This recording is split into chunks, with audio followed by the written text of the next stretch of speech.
देखिए, हम लोगों की सरकार में इसके खिलाफ कार्रवाई शुरू की। 72 एफआईआर हमने दर्ज किया और सैकड़ों लोगों की गिरफ्तारी हुई। सैकड़ों जो खाते हैं उसको सीज किया गया। बहुत सारे लैपटॉप गैजेट सब जब्त किया गया। तो कार्रवाई तो हमने की और आरोप हम पे ही लगाया गया। लेकिन अब तो डबल इंजन की सरकार है। मैं विधानसभा में कई बार कह चुका हूं कि भाई डबल इंजन की सरकार है, महादेव सट्टा बंद क्यों नहीं हो रहा? इसका मतलब ये इसमें विष्णुदेव का संरक्षण है कि शाह का संरक्षण है कि प्रधानमंत्री मोदी का संरक्षण है?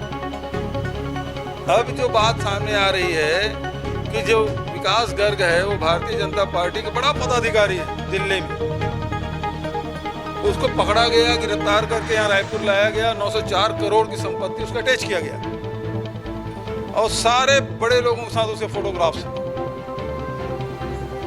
तो मेरा प्रश्न ये था कि भाई जो नवनीत सहगल है उसको भी साइडलाइन कर दिया गया है जो प्रसार भारती में थे, और हिरेन जोशी जी जो पीओ थे उसका भी आजकल अता पता नहीं है, क्योंकि जो उस समय बात चली थी इनका भी कहीं न कहीं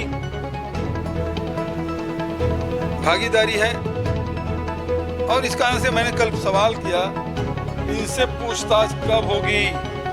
तो एनआईए ने ट्वीट भी किया, बाद में उसे डिलीट भी कर दिया। लेकिन वो सब ट्वीट, एनआईए के ट्वीट बहुत लोगों के पास है। तो ये जो सट्टा है अभी भी बेधड़क चल रहा है, धड़ल्ले चल रहा है देश में विदेश में। इसका मतलब ये है कि ये केंद्र में बैठी हुई सरकार है, राज्य में बैठी हुई सरकार है, उसका पूर्ण संरक्षण प्राप्त है। तो ये मुझ पर जो आरोप लगाए थे कि मैं संरक्षण के एवज में इनसे धन उगाही किया, प्रोटेक्शन मनी लिया, और इसी के तर्ज पे मेरे घर में छापा पड़ा सीबीआई का,